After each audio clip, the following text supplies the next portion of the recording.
Welcome back to the Bottom Line Podcast. So we say what we mean and we mean what we say, because at the core of everything that is, was, and forever will be, there will always be the bottom line.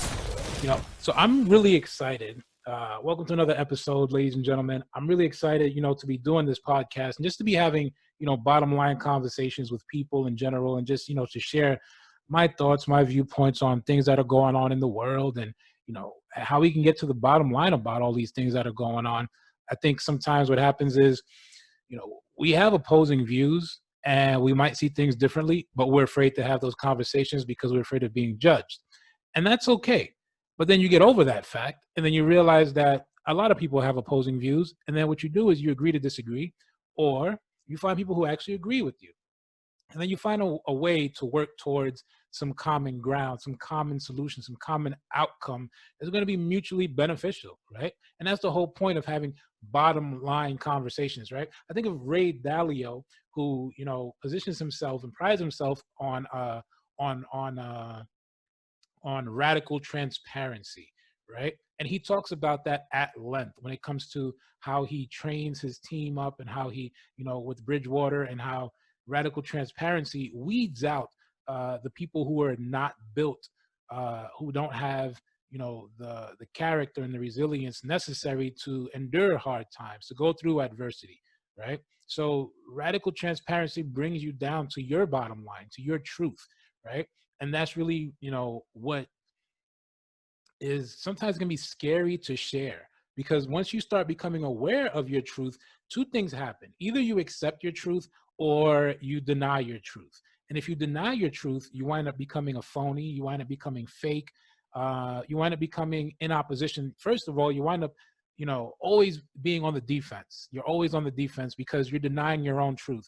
And you always feel like you're being attacked because you're denying your own truth, right? And then you got people on the other side who they embrace their truth, and they embrace it so much that they share their truth, right? And they share it without imposing it on others, right?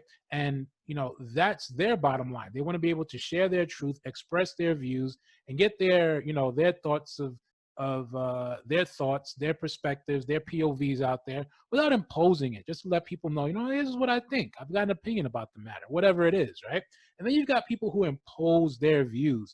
They impose their views to a point where it's kind of domineering, it's overbearing, it's kind of like a totalitarian approach, right? And it's like, it's got to be this way, and this is the only way it's got to be. And they're pretty much, narrow-minded, closed-minded, oppositional people, and high conflict kind of people, you know what I mean? And it's hard for you to have relationships with those kinds of people because they don't want to see anything else any other way. But to them, the way they see things is their truth, and that's their bottom line, right? So you have to be aware of all sides, right? Like on a coin, they say there's three sides to a coin, right? There's heads, tails, and there's in between, right? And it's usually people who can stand up for one thing or the other, that it's probably worth your time to build relationships around being around those people. But then you've got some people who are sitting on the fence, right? You've got some people who are not really they don't really take a stance. They don't really have a position, whether it's yay or nay, whether it's, right or wrong. They're kind of on the fence. They're not sure what to say, right? They don't really know what their bottom line is just yet until they hear people express their bottom lines. They're like, I kind of side with this. I kind of side with that. And then they come up with their truth, right? So bottom line conversations overall generally are helpful to people on both sides and in between, right? So, there's a lot going on, and I kind of like pride myself on my truth, right? And what I know is to be my truth, and what I will continue to, to expand on, right? Because I think there's no such thing as finality when it comes to your truth. You can always continue to expand your truth because there's no way you can know all of it, right? There's this old adage that the person who tries to know everything is like trying to take a teaspoon out to the beach and, take the ocean in with their teaspoon. How are you going to do that? You just can't. It's too vast, right? The depth is too deep. So it's not going to happen, right? And that's a fact, right? That's a reality.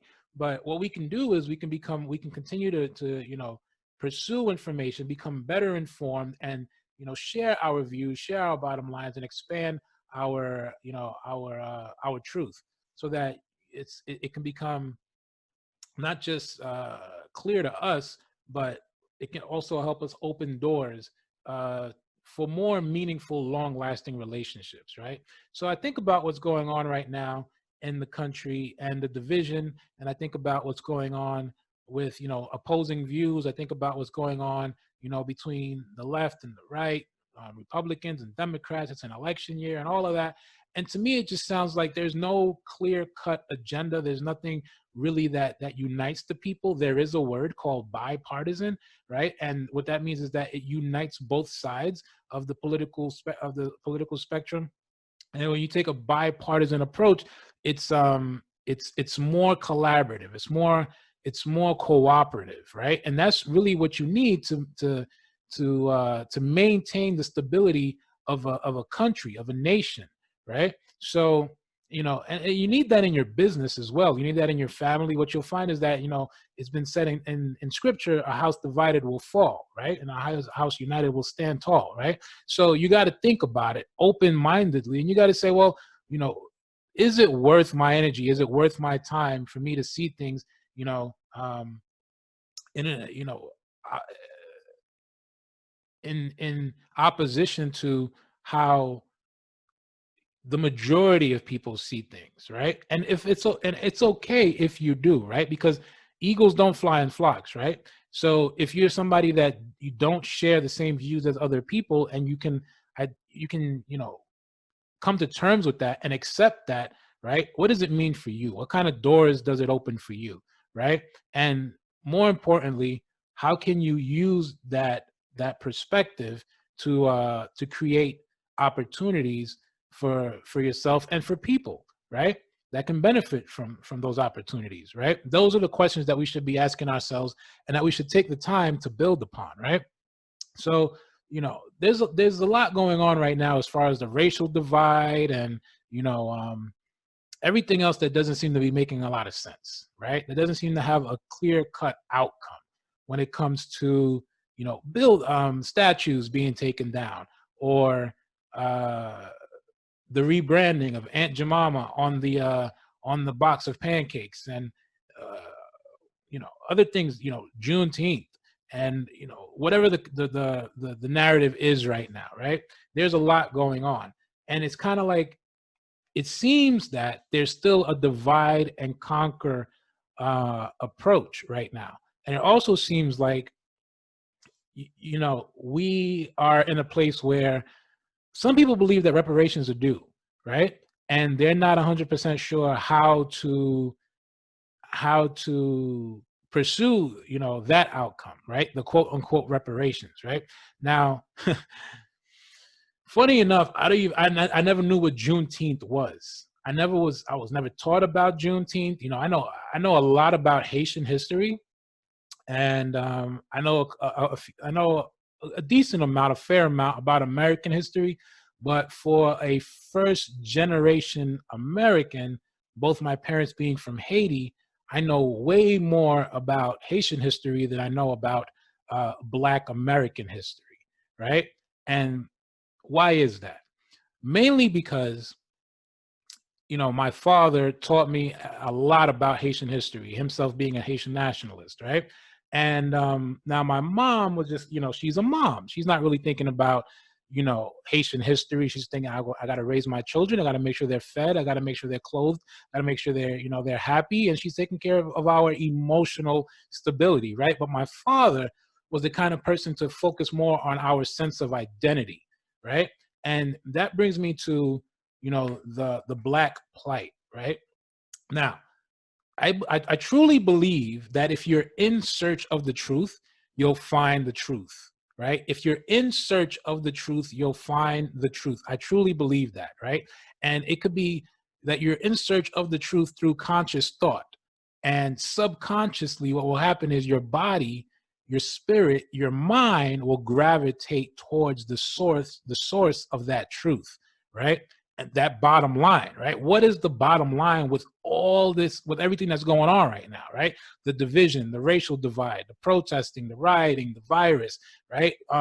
opposition between China and America and everything. What's going on in the world, right? What's happening? It seems like half of 2020 just went out the freaking window, right? And we're trying to figure out what's going on. We're all confused. We're all coming from a place of uncertainty. We're all feeling like we don't know what our next step should be, and we're trying to look for answers. But here's what I think. I think that when we really start to quiet down the noise, we really start to search within, what happens is our conscious thought sends a message to our subconscious, and our subconscious starts to gravitate towards that truth. That happened to me over the weekend. And, as I started to realize that I don't know anything about Juneteenth, I went and I Googled it, because my understanding is that, Haiti is the first Black independent country in the world. And because of that, I understand, my ancestry, right? I understand that a majority of the slaves from that were brought to the island of Hispaniola were from West Africa, right? So I know that a majority of those slaves came from the Yoruba tribe, right? And I also know that there were warrior slaves. There were warriors that were captured, right? Now, if I look way back, right, to the empire of the Kush Empire, then you're talking about monarchy, right? You're talking about, kings and queens and scribes and, servants and, prisoners of war, right? And the prisoners of war were also slaves. Now you had Black, you're in Africa, right? So you're talking about African prisoners of war. And it was tribal warfare, right? So when you think about Black on Black crime today, that's something that's it goes beyond being systemic, because we're talking about a time where the systems that we have today were not the same as the systems back in African, the empire, the Kush Empire, right? There were systems already in place that, there were lineage tribes, right? That there was tribal warfare, and they fought each other, and the victor, to the victor be the spoils, right? And so there were prisoners of war, okay, which were slaves. And it's not just in the African community. You'll find that, in African history, you'll find that in Jewish history as well, right? And so we start to look for the truth, and you start to draw parallels, right? And so my truth brought me to that parallel, the parallel between Jewish history and African history, right? And there's so many similarities, right? Because slavery is a cornerstone for progress in both, Jewish history and in Black history, in African history, right? Now, to fast forward, when you're talking about the Exodus, okay, we needed to get to a place where the Exodus is going to bring, the Jews to their truth, right, to their faith and to their sense of identity, right?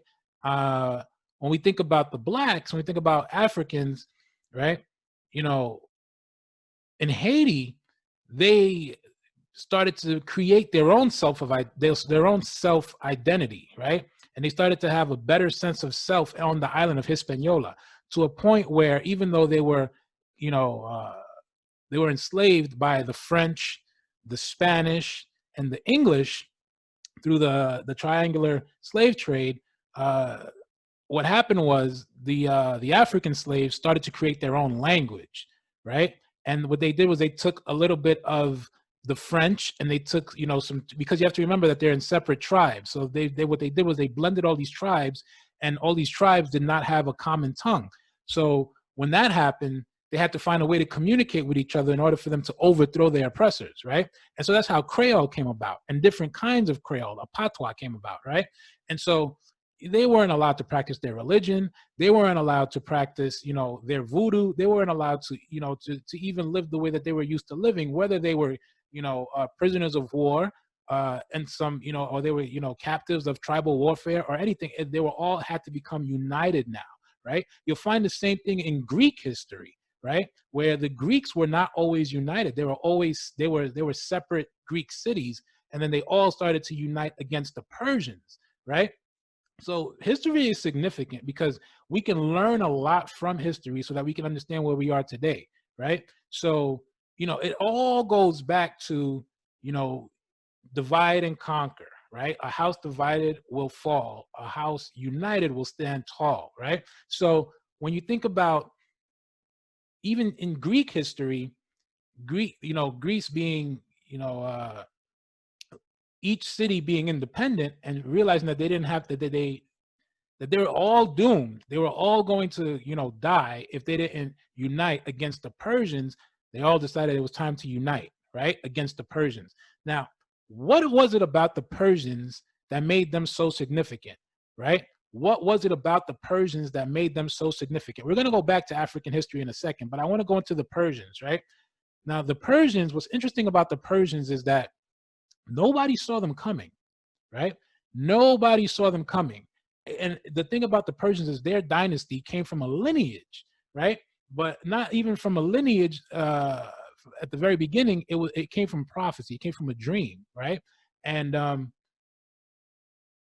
the person who spearheaded the Persian movement, Cyrus the Great, his grandfather had a dream that he was going to be overthrown by his grandson. So he orders for his grandson to be murdered, right? And infanticide at the time was a thing. I mean, you'll find it all over scripture, right? Where you got these kings that are scared of losing their position, they're scared of being dethroned, so they just start to kill off babies, right? It's in the Bible. They try to kill Jesus, right? They try to kill Moses, you know what I mean? And then now and Cyrus, BCE is like before Jesus, right? Before Christ, they try to kill Cyrus, but Cyrus wasn't killed, right? Because now in the Bible, Isaiah speaks of Cyrus before he prophesizes, he prophesies the impact that Cyrus is going to have in releasing the Jews from Babylon, right? And he talks about it. In the book of Ezra also talks about Cyrus, right? Before Cyrus was even, born, right? So this is significant because Cyrus is known for, the Cyrus cylinder, which is, the very first humanitarian doctrine, okay? And it speaks to how Cyrus entered Babylon and released the Jews from captivity and set them back, to their homeland for them to be able to rebuild their temple, right? That's significant. Okay, he wasn't Jewish, all right? He wasn't of Hebrew descent, all right? Cyrus was Persian, okay? And when he came into Babylon, the king of Babylon actually escaped, ran away because he knew Cyrus was coming, and Cyrus actually dug trenches underneath Babylon to enter Babylon because the walls are 300 feet high, right? So when he got into Babylon, I mean, he was greeted with applause because he was seen as a liberator. They heard his reputation preceded him, right? And one thing that Cyrus did, right, is he did not divide and conquer. He allowed everybody to be who they were, right? But he also allowed for the Jews to be liberated, to leave Babylon and go back home and build their temple, right? Now back to African history. The problem that we have today, which people will call a systemic problem when it comes to the, Black Americans, is the fact that even though, Juneteenth, 1865, the proclamation was signed and slavery was abolished, they didn't know for about 2 years. So it could have been 1863 that Black Americans could have been freed, but they weren't given land, first of all. They weren't allowed to make their exodus back to Africa. That never happened, right? So you're just kind of left with what do you do now, right? And there's a sense of identity that was never established, right? So it's kind of always trying to figure out what to do next, right? So the thing about the Black race is they were the last ones to be enslaved, right? So figuring out that process of who they are, what their purpose is, where they come from, and what the next step should be, right, was something that's unheard of, right? And you're not going to hear me say we, because I truly believe that, the we that we are today as a people, not as black, as white, I think the we that we are as a people, we're living in a snowflake culture now. You know what I mean? So it's like, especially for men, a lot of people, would not be able to survive even seeing what slavery was like back then, right? I mean, you talk about Moses, who his very first interaction with the Egyptians was he murdered an Egyptian because he was under the impression that he has to free his people. And he just couldn't believe what he saw, that a Hebrew slave was being mistreated. So he killed the Egyptian slave master, right? Can you imagine how many people today would probably not be able to stomach the brutalization, the abuse that slaves experienced back then, right? We're living in a snowflake culture today, where we complain about slow internet speed. We complain about the traffic. We complain about Alexa not getting our request right. We complain about Big Brother listening in on us. We complain about the dumbest things.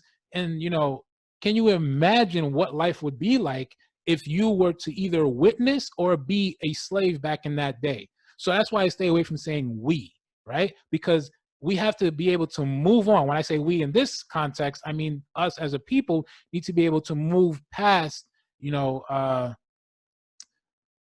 past wrongdoings and try to create a future that says, okay, there were mistakes that were made. Let's make sure that those mistakes are not repeated, but also let's make sure that we acknowledge those mistakes, because those are the mistakes that we needed to learn from as a people, right? Now, back to the identity, okay? The identity of an individual.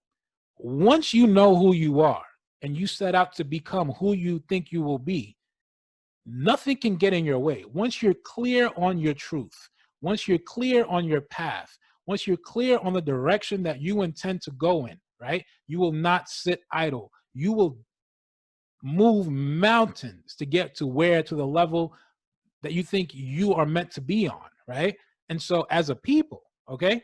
And so you've had what you had, and this is the reason why I don't really think I was ever taught about Juneteenth, is because Chicago was discovered by a runaway slave or a freed slave. And back then, people were making deals, you know what I mean? So it wasn't so much, everybody's got to be free. It depends where you were, how valuable you were, how you were going to be able to do things. Or, if you were going to run away and you were going to find a way for yourself, you knew you were going to be chopping off heads in order for you to survive. And that's what you did, right? So when you think about Chicago and you think about Jean-Baptiste du Sable, right? Jean-Baptiste du Sable found Chicago, at a time where a lot of slaves were still not free, right? So, but then here you have Jean-Baptiste du Sable chilling in Chicago, right? And what year was that? Let's see. So he's born in 1745. He died on 1818, and he discovers Chicago. Give me a second here. When does he discover Chicago? Early Chicago, Jean-Baptiste du Sable. You go over there now, you'll see his picture there. I mean, you'll see a statue of his head in Chicago, downtown Chicago, right? 1745, here it is. The first permanent settler in Chicago was a black man named Jean-Baptiste du Sable.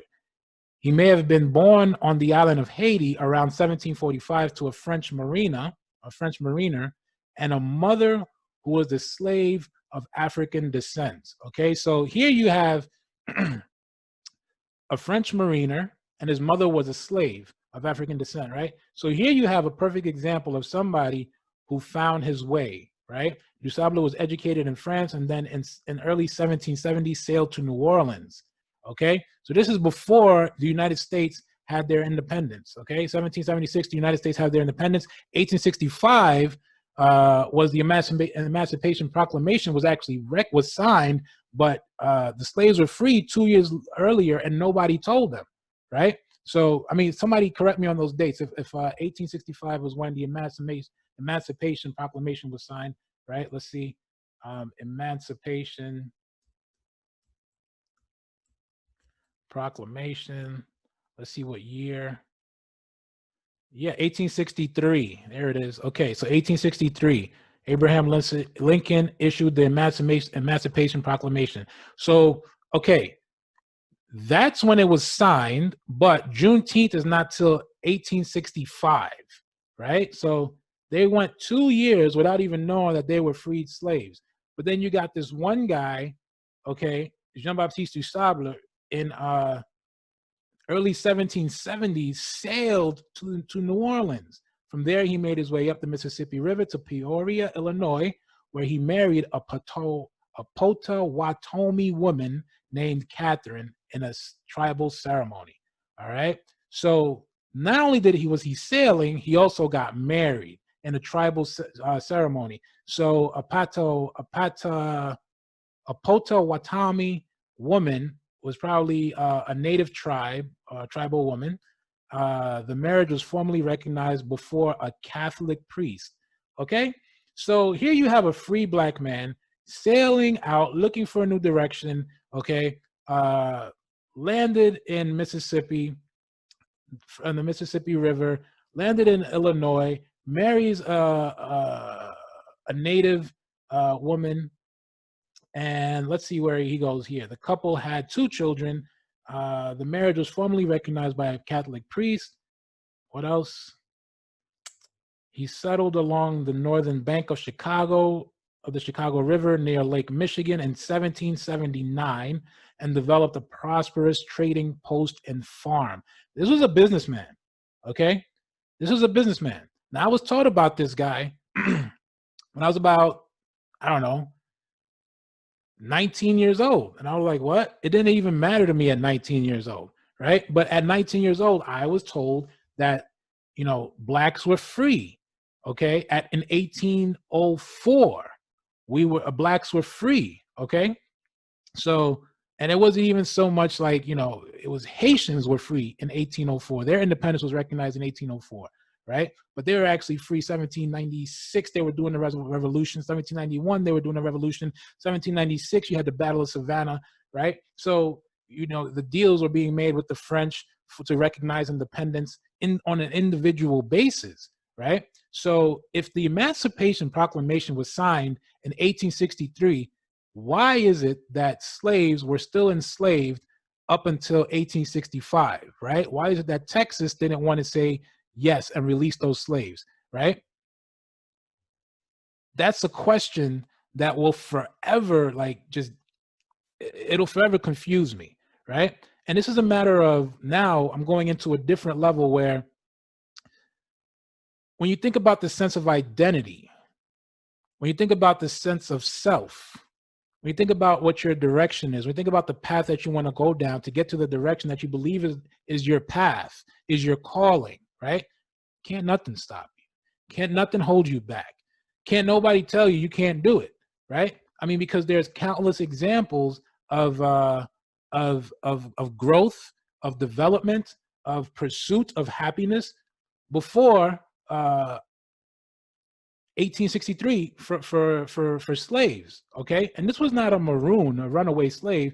This was somebody who, he was able to find his way and create a business, right? He developed a prosperous trading post and farm. His cabin is often depicted as a modest structure, but written descriptions of the property suggest that DuSable may have lived more than a modest life, all right? I mean, he was balling, if you want to keep it simple, right? You want to get straight to it, okay? I mean, he was a businessman. According to original manuscripts documenting the sale of DuSable's property, the cabin was spacious, boasting a roomy salon with 5 rooms off each corner. The property featured a large stone fireplace, bake and smoke houses, stables, and huts for employees. The guy had employees, are you kidding me? Along with a fenced garden and orchard. Okay, household furnishings included paintings, mirrors, and walnut furniture. At his trading post, DuSable served Native Americans. Okay, this was his client base right here, right? So first of all, he's living the absolute, plush lifestyle. I just described it to you, right? 5 rooms off each corner. He had a large stone fireplace, bake and smoke houses, stable huts for employees. He had fenced gardens and orchard, okay? He had freaking paintings, mirrors, walnut furniture. Why aren't there any movies done about this, right?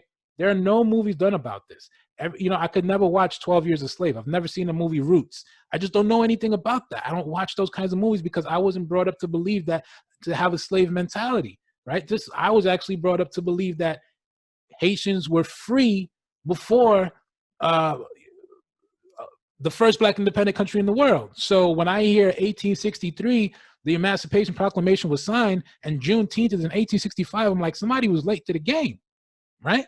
And they were never allowed, they never were given the opportunity to return back to Africa or even to Haiti to get a sense of identity, right? Because here, now you had Dusable, who came to America, married by a Catholic priest, knowing that, knowing what we know about history and how, the people who conquered the world, all right? So you're talking about Alexander the Great. You're talking about Cyrus the Great. You're talking about, and Cyrus the Great actually didn't impose his views on anybody. He didn't impose religion on anybody. He didn't do any of that, right? Alexander the Great actually started to, adopt a lot of the Persian ways, into his culture, and he was Macedonian, right? So, with the Romans, never, they kind of did a little bit of everything. They were polytheistic. They believed a little bit of everything, but they didn't impose their views either, right, on anybody and say you have to worship X, Y, and Z. You just had to respect the king, right? He allowed the Jews to be the Jews. Everybody followed Cyrus the Great's example when it came to letting people do what they do, right? But they were conquering the world. Now, when you think about, evangelism, and you think about missionaries, right? And you think about, converting from one religion to another, right? That's by choice. Whether you're subjected to it or not, for you to actually absorb it, for you to, convert to that, it's your choice, right? I think about Daniel, who in front of the king, who did not bow down in front of the king because he understood he only bowed down in front of God, and they fed him to the lions, and the lions didn't eat him. And the king said, okay, everybody's going to worship Daniel's God, right? Because he saw how true Daniel's faith was, right? So here you have a Black man who came from a French mariner. The father was a French mariner. The mother was an African slave. If you look at his pictures, he looks more Black than he does white, okay? But he's got straight hair. And he's able to go into Illinois, and he starts a business. He has employees, okay? And he's doing well, right? So somebody explained to me how 1865, it took 2 years for slaves to know in the United States that they were free. If the Emancipation Proclamation was signed in 1863, why is Juneteenth in 1865? What happened? What happened was nobody explained to them or gave them the direction to go and find sense of self, to find an identity, right? They were so oppressed. It's kind of like you can, put a chain around the neck of an elephant, and that elephant from infancy, from when the elephant is a baby, and that elephant will never go past that point, even when you take off the chain, because they've been conditioned to believe that they can't go any further. That's exactly what happened to the Black race in America, right?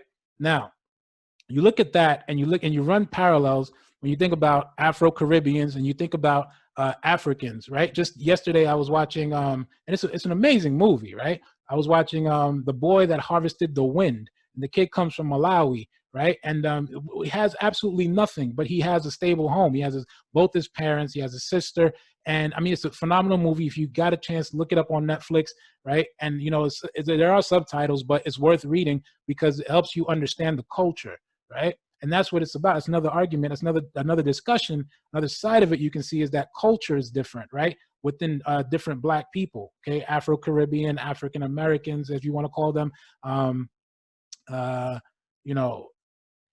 along the spectrum, income-wise, right? There's just differences in culture, right? So having a sense of self is paramount, right? Being able to have a sense of identity, right, and knowing who you are is the first step to take to create the opportunities that you want for yourself, right? And Jean-Baptiste du Sable was a perfect example for that, okay? The guy died a millionaire, all right?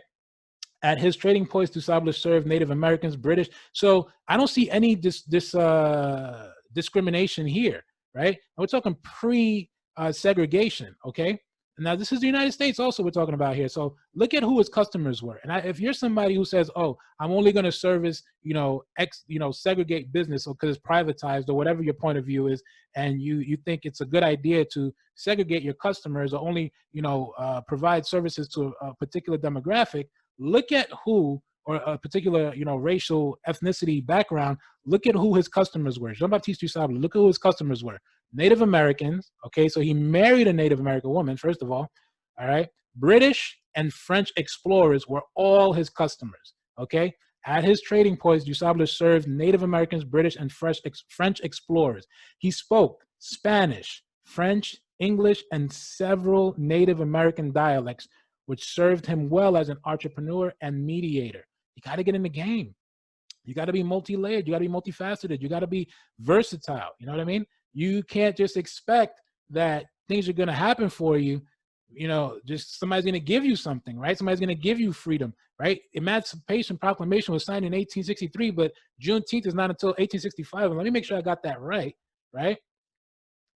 Nobody's going to give you anything. You got to hustle. You got to grind. You got to go out there and get it, right?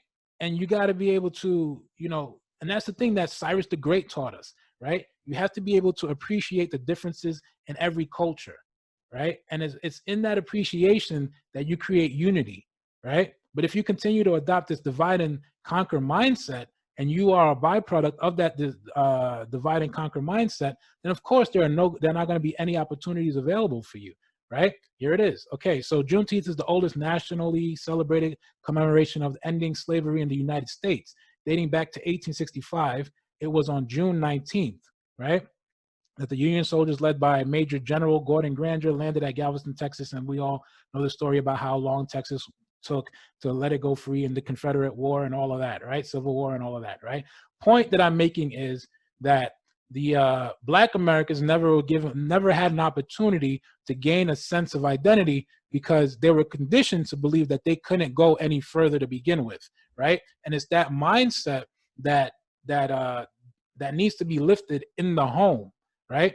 And then you can go ahead and say, okay, yeah, there's systemic X, Y, and Z, and systemic racism, and subtle race. You can say that, sure, that's a valid argument, but what needs to be done in the home is you need to be made aware of what your true potential is. I don't care if you're green, yellow, purple, pink.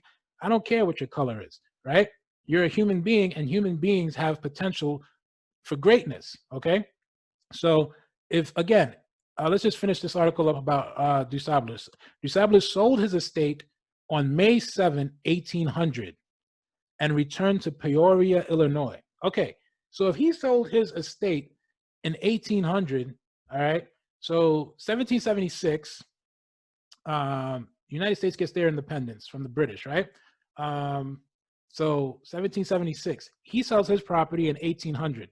4 years later, in Haiti, Haiti is free, is recognized as a free place, okay? Is recognized as the first Black independent country in the world. France taxes the ish out of them, okay? America taxes the ish out of them, okay?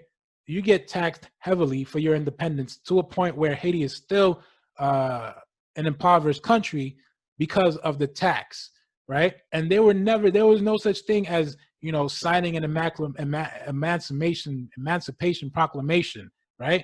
There was no such thing. They fought for their freedom. They burned houses and cut heads, right? Cut heads, burn houses. Coupe tête, boule cailles, c'est ça y a fait, right? That's what they did, right?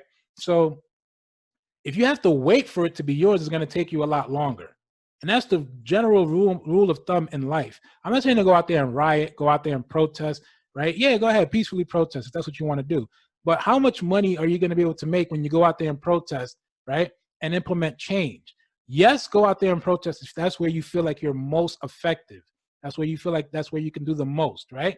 But individually, history has shown us from Cyrus the Great, from Alexander the Great, from the liberation of the Jews, right? There was never a liberation of the black people, right? In the United States, they were never allowed to make that exodus and go back to Africa and identify with their tribes and who they were, right? And who they need to become again, right? And it took 40 years, okay? When you think about the exodus from Egypt to Canaan again, right? For the Jews to realize who they really were, right? The chosen of God, right? And there was a time when God turned his back to the Jews, right? And it's because they were worshiping other idols, but the Jews were still the chosen, right? So I kind of want to leave you with this. Everything just kind of buckles down to who you want to become, right? Who do you want to become? It doesn't matter if because what you're going to, okay, first it's a black issue. Then it's going to be, it's a woman issue. Then it's going to be, it's a transgender issue. Then it's going to be, it's a black transgender issue. There's going to be, it's a black woman issue. There's always going to be all kinds of civil unrest, right? Because there's a lack of strong sense of self, and there's a lack of liberation in your thinking, right? You need to be able to get to a space where you can say, it doesn't matter if you want to be a teacher, be the best damn teacher you could be. It doesn't matter if you want to be, a truck driver, which is not going to happen anymore. You got trucks that are going, that are being automated now. So whatever you want to be, whatever you want to do, you have to have that direction for yourself. And there is no such thing as opposition. There is no such thing as oppression. In your mind, you have to believe it. Even though you may come into contact with what may be perceived as that, you have to find a way to move that mountain, to conquer it, to overcome it, right? Because your purpose is really what's giving you strength. It's really what's giving you meaning in your life, right? So there's just a lot that we can learn from history. And if we can take the time to think about, and find evidence of what we're trying to produce from history, let me tell you, our future is going to look a lot brighter, right? It's going to become a lot brighter, right? And just, for me, like I said, I was looking for the truth and I slept on it. And, I didn't feel bad that I didn't know anything about Juneteenth. It's because I wasn't preconditioned to believe that, I was ever enslaved. I believe that my ancestors, yes, were enslaved, but me personally, the way I was raised was they were enslaved and they didn't stand for it. So you don't have to stand for any kind of, I've sat in the front of classes and still receive, a C or a D in a class because my teacher did it, probably just like racially profiled me or something. But I still got into the direction where I wanted to get, as far as getting my degree. I didn't give two shits about a GPA. I didn't care about a GPA. I more cared about getting my degree, right? Because at the end of the day, nobody's going to ask you what kind of GPA that you hold, right? I mean, I have yet to experience that. So, and I'm not even working in the field that I study. I study psychology, and I'm not a psychologist. I'm not a clinician, right? Closest I got was social work. I'm in sales. You know what I mean? I'm a sales guy. Okay, and that's the best way I could look at it when it comes to what I do. But who I am is I'm a winner, right? I'm a father. Okay, I'm a winner, and I'm going to continue winning. And I think everybody has the potential to win. Okay, so don't let what's going on right now, whatever identity politics, right? Black, white, racial, whatever it is, don't let that interfere with who you are and who you are meant to be. All right. More episodes coming up. Got some great guests coming up on the future episodes. Stay tuned for more on the Bottom Line podcast. And always, maintain your truth. Once you identify your truth, maintain your truth. And try not to impose your truth on anyone else, but also, expand your truth based on what you're able to learn from both past and present situations so that you can create your future. All right. This is the Bottom Line podcast, where we say what we mean and we mean what we say, because at the core of everything that is, was, and forever will be, there will always be the bottom line.